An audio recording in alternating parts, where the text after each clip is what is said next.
Motherfucker, you scared me. I thought that was a fucking boner. Never give Gooseworks another show ever again. And usually I don't even make, like, reviews of, like, TV shows and movies. But, personally, I'm glad I never bought tickets. Plus, the fact I live in the middle of nowhere.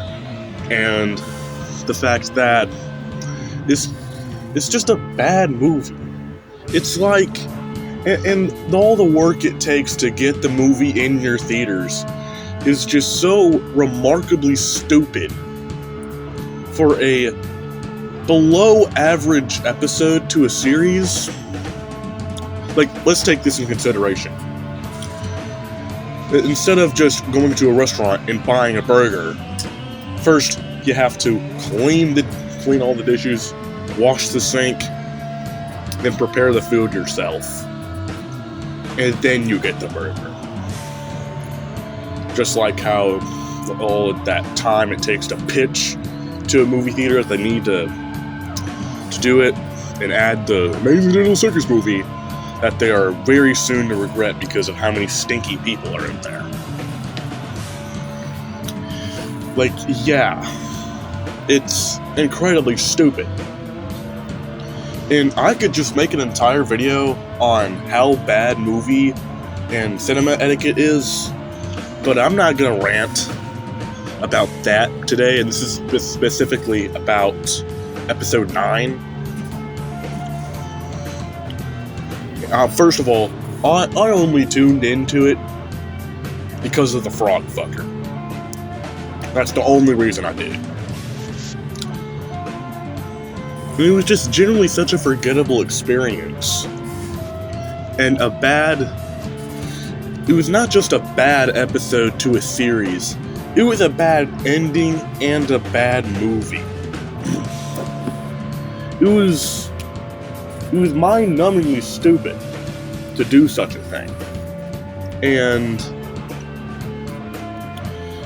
let me just say one of my complaints here. The ending was stupid. The ending was absolute ass. The ending had no reason to be like it is. And there was like no other really way to end it besides that ending. I'm not trying to defend that ending because that ending is absolute ass. But that's really the only way she could have ended it. When it comes to story-wise. I'm not like a writer or anything, but if you could come up with better ways to end the series than just that, you can like put it in the comments, but like it was terrible. It shouldn't. The Amazing Digital Circus should have had a different writer and had more time. If that series was written by a better writer, like Rebecca Sugar, I wouldn't be making this video. Shit. I wouldn't even watch it if it was written by Rebecca Sugar. Not because it's bad or anything, but just I just have better things to do. Even though I really like Rebecca Sugar as a writer, I think the reason why Gooseworks is a bad writer is because it gets her attention online. Either she made the ending bad on purpose or not, it's still a bad ending to a bad show. It's a bad show with a bad ending. That's all I really have to say about the ending. It's just, I can, like, if for some reason it reminds me of when Disney movies, at, like, the end of the movie, like, teases, like a Family Guy-ish spinoff, where it's just random shenanigans. And I think Gooseworks really wanted to just make it, like a comedy thing, but also put all these complicated things in there, which, yeah, you can definitely do, like Steven Universe, for example. But Gooseworks is just a bad writer. Gooseworks tried to do one of the hardest types of writing a show of all time and failed. No wonder it's a bad show. With a bad ending. And with my second complaint, it focuses way too much on Jax. Again, we got way too many. Jax has more screen time than the main character, Pomni. Which, is Pomni supposed to be the main character? Episode 9 was the only one I ever watched. I am the Mr. LARP boy of the TADC fandom.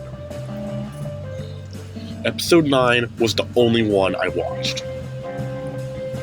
But I hear online that Pomni's the main character. I did watch the pilot back in 2023, but come on. It's like 2023. Yeah. And it's just a bad show. And even back then, I thought it had potential to be a good show, but I mostly thought it was bad because I was still in the anti-furry phase. But we don't talk about that. But yeah, it had potential, but did Gooseworks use that potential? No. She never used that potential to make a good show. She used her self-insert to vent. I think to vent, or something like that. We don't even know. But, in the way she tries to make us sympathize with Jax, first of all, I'm mad on how he possibly fumbled the frog girl. How did he fumble her so bad? All he had to do was not be an asshole for, I don't know, just a few minutes, and he would have bagged her. She would let him hit. And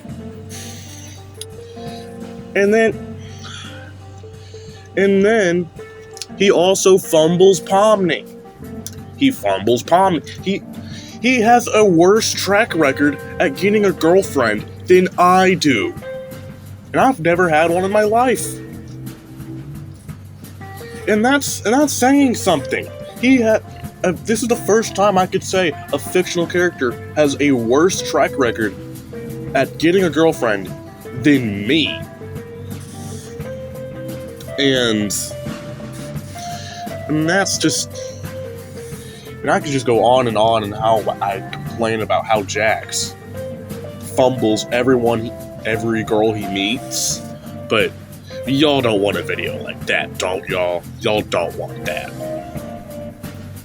And it just made me want to hate Jax more. Because they never gave Jax any redeeming qualities. They never gave Jax, like, a kind alter personality. They never gave Jax anything. They never gave Jax anything slightly positive. He was just a dick. He was always a dick.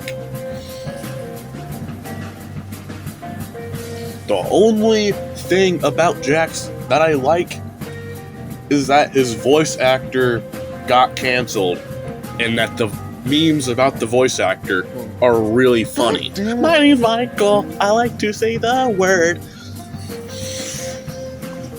And that's really all I have to say about this movie. It's just a nothing burger movie. I don't know what makes this movie worse. The fact it's about Jax, or the fact it's that it's the TADC fandom. And I could probably make a video on people complaining about it, about Juneteenth, but most of it's on Twitter. Twitter's just a cesspool of... Twitter's just it's Arkham Asylum of social media. So, bye, I guess.